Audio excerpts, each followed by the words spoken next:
Magandang hapon sa inyong lahat. Ito po si Herbert Curia, author ng The Critics Promotions.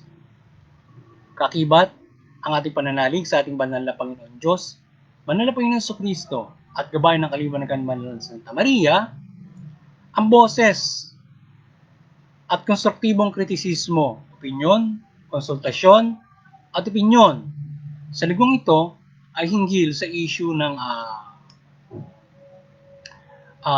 survey na ginawa ng isang law and order firm o nitong Gallup firm na nakabase sa Estados Unidos, na kung saan ang Pilipinas ay naitala na 84 out of 100 yung score nito.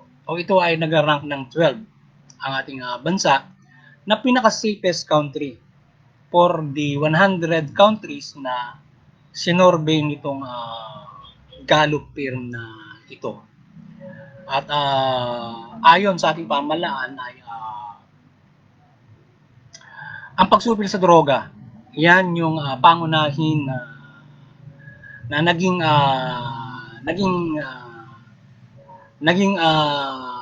ugat upang tayo ay magkaroon ng safe na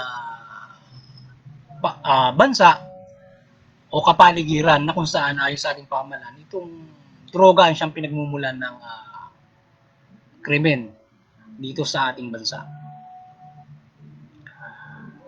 At itong walang humpay na pagsupil sa insurgency. So ito yung sinasabi ng pamahalaan na nagbudyo sa atin upang tayo magkaroon ng katiwasayan at mapayapang kapaligiran. Maging safe tayo. So ayon dito sa survey na ito, yung tinatanong dito sa survey na ito ay kung tayo bang mga Pilipino ay safe lumabas ng bahay at tayo ay kung may tiwala pa dun sa ating pulis o mga ating pamahalaan. At kung tayo ay safe, kung tayo ay hindi nananakawan within 12 months o na-hold up o naayos na tiyan, mga ganon, mga crime to property, ang mga ganyan mga bagay-bagay. So safe ba tayo na makalalabas na wala sa ating mga hold up, mga snatch, tayo ay matiwasay na nakagagala sa lansangan na walang gagawa ng krimen mula doon sa ating mga bahay. So may tiwala ba tayo sa ating PNP? So ganun yung katanungan dyan sa survey na yan. So ngayon ang The Critics Promotions ay patuloy na sumusuporta sa Administrasyong Duterte o dito sa pamahalang ito, at ating maigting na sinasabuhay sa kanya ang mabuting pamamahala, mabuting lipunan, papairal, magkaroon tayo ng mabuting lipunan, patas na hustisya at karapatan tao, paigtingin niya ito, pairalin niya ito, at magkaroon ng ang ating pamahalaan ay kumilala sa ating banal na Panginoon Diyos o maging mga Diyos, at mahikayat o magkaroon siya ng patas na pamamalakad dyan sa mga reliyon na yan. So sa isyong ito na ang bansa ay napatala na 12 sa pinaka-score nito o pinaka ranks nito doon sa buong mundo na napasama tayo. So 84 out of 100 score na 12 yung ranks na napakahusay nito, no? Na tayo ay safe yung ating bansa according to the Gallup doon sa survey nila. So ngayon, doon sa survey nila, sa ating pagtingin dito, maraming Pilipino yung nagtitiwala pa rin sa ating pamahalaan, sa ating pulisya. Sila ay hindi nakararanas nitong ganitong mga klase ng mga krimen. Sila ay malaya pa, tiwala pa at makapunta sa iba't ibang lugar na matiwasay, safe, walang gagawa ng mga krimen. So yun, so yun yung marami pang talagang tiwasay dito sa ating bansa na napagkunan ng survey nitong Gallup na ito. So ngayon, ang mabigat dito, itong ating pamahalaan ay lagana pa doon sa korupsyon na ayun. Sa ngayon naman ay sa tingin natin ay hindi naman ito palulusutin din ng ating pamahalaan, ng ating administrasyong Duterte, na kung saan ay na-trace nila, kaya umugong yung korupsyon na yan. So ngayon, niimbestigahan nila ngayon yan at magwe-welcome sila sa kulungan sa ating administrasyon ito, sa Pangulong Duterte, kapag na isagawa na yung hakbangin nitong mega investigation na gagawin ng ating pamahalaan. So hindi rin palulusutin ng mga abusado sa pamahalaan. So sana nga hindi lamang yung mga korap yung bantayan ng ating pamahalaan. Lahat ng mga abusado sa pamahalaan. So linisin ng ating Pangulong Duterte yan dito sa kanyang administrasyon habang siya nanunungkulan upang ang tao ay matiwasay na mapagtiwalaan ng pamahalaan na hindi sila mga korap doon.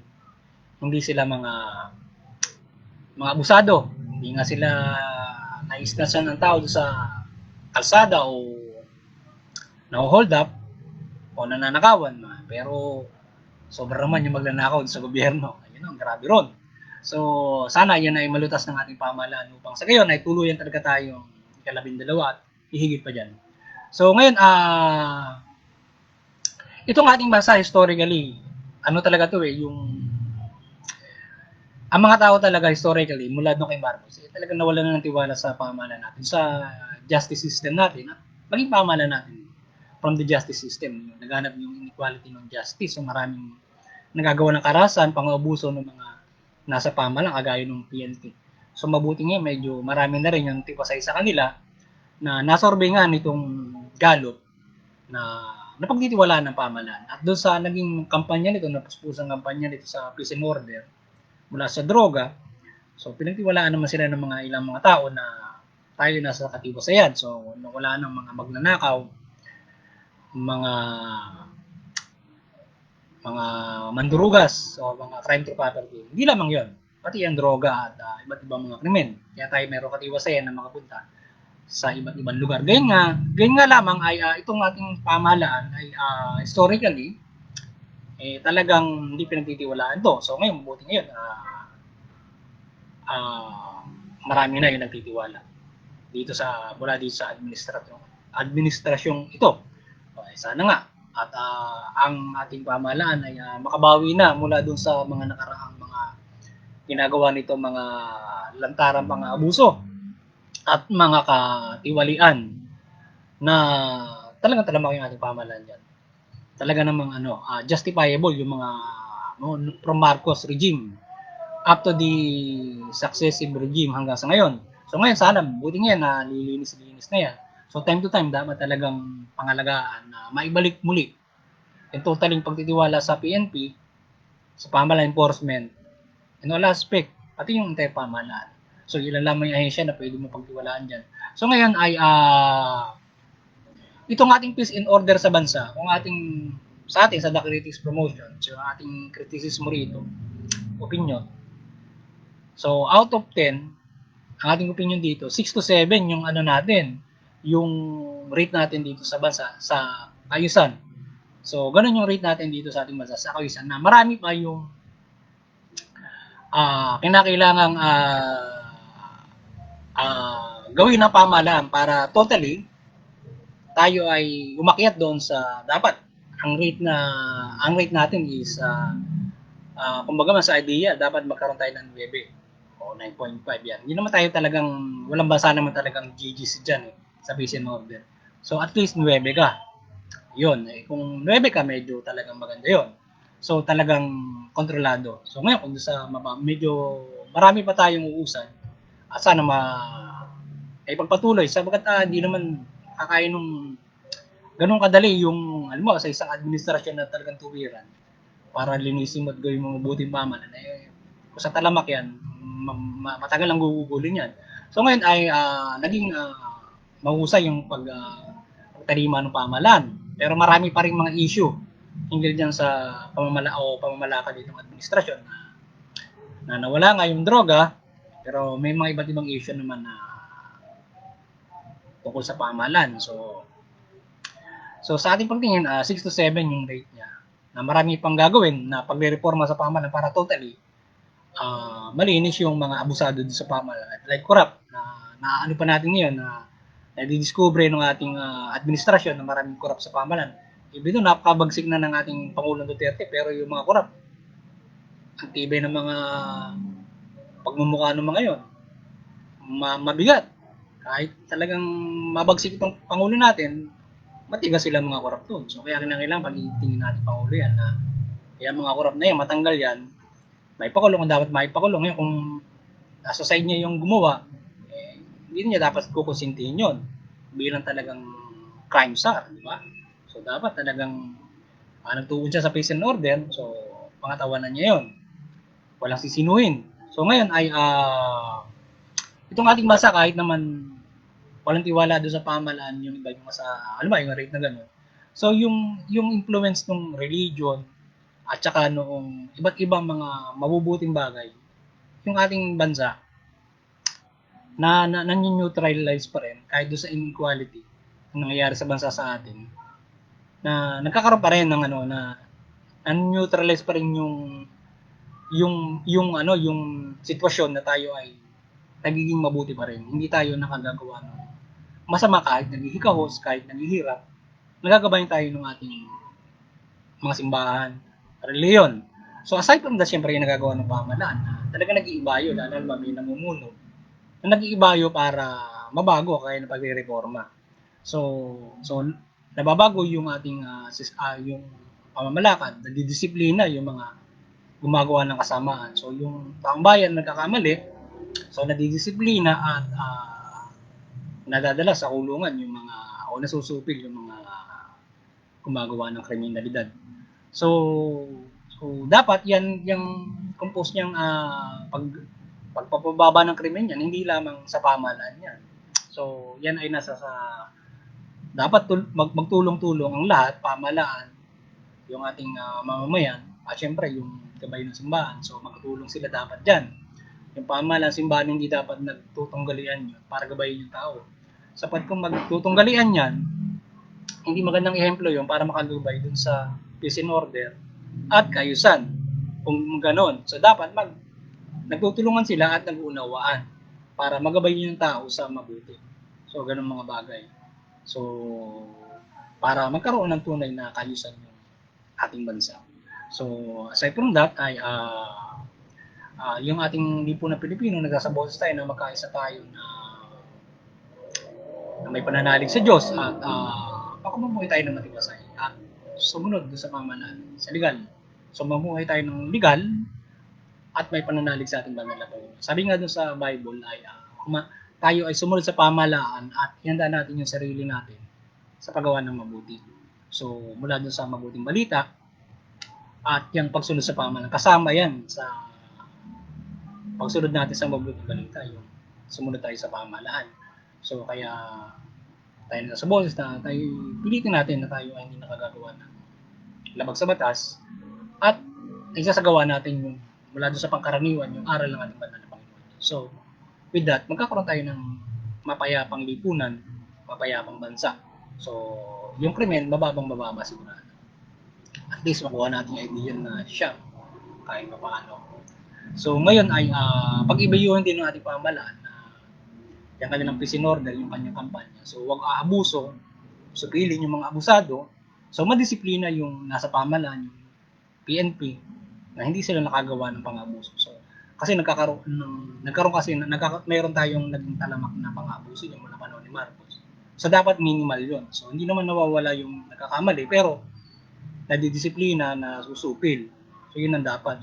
Pero kung patuloy, mataas yung porsyento, mabigat yung masyadong yung matrabaho na kaya kailangan mo talaga ng reforma o pagbabago ng sistema na yung kasing pang-abusan ng pamahalaan, so nagbubulid din yan ng hindi magandang ehemplo sa lipunan.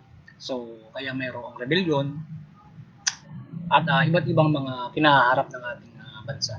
So pagbutihin ng ating pamahalaan, pagbutihin ng administrasyon ito yung kanyang pamamalakan mula peace and order at pamamahagi nung biyaya ng Diyos sa bansa, yung yaman ng bansa, kumuha tayo ng maya. Sana yung human rights, mapainting niya ito, maipatupad niya ng maayos to. Ito above, ano ba yung standardization.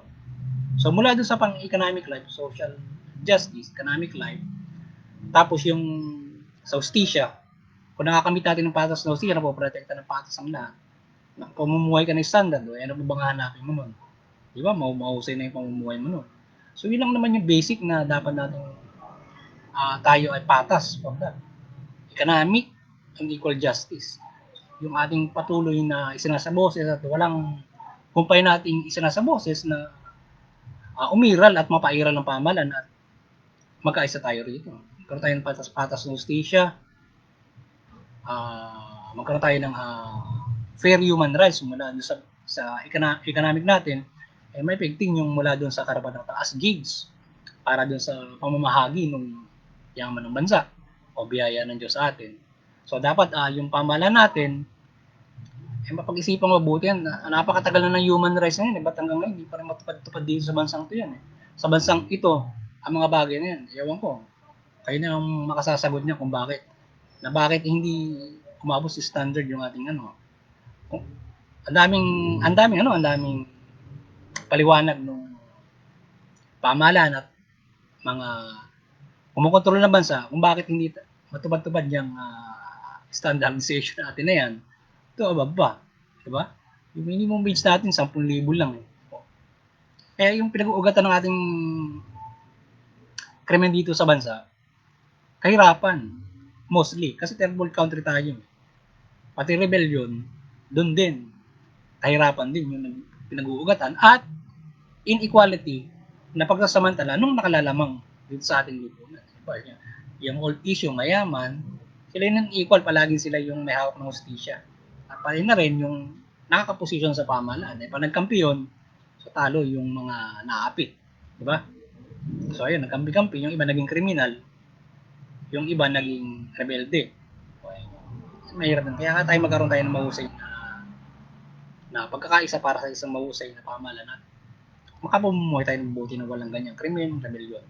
So muling maliwanagan ni Banal na Santa Maria ang lipunan Pilipino at tayo magkaisa sa pamumuhay ng mabuti para tayo ay hindi tayo magkaroon ng mataas na rate ng criminality, maging rebellion, mawawala. Kung tayo ay magagabayan, kung tayo ay maliliwanagan at tatahakin natin yung mabuting pamumuhay. So pangunahin, syempre, sundin natin ng Diyos at yung pamahalaan. So sana magabayan tayo ng Banal na Santa Maria. Palagi natin dinadalangin ang kanyang paghihimalak na magabayan ang bansang ito at tayo ay maliwanagan ng kanyang mga pagmimilagro. Sa buhay natin yung Bible o yung mula doon sa mabuting balita. At higit nating masusunod yung pamahalaan at makapumuhay tayo ng mabuti at maayos. Ilamang maganda po sa inyo lahat at sana ay nakapagsabuhos naman ang The Critics promotion ng konstruktibong kritisismo, opinion, komentaryo at konsultasyon sa lingong ito. Maganda nga po sa inyo lahat muli at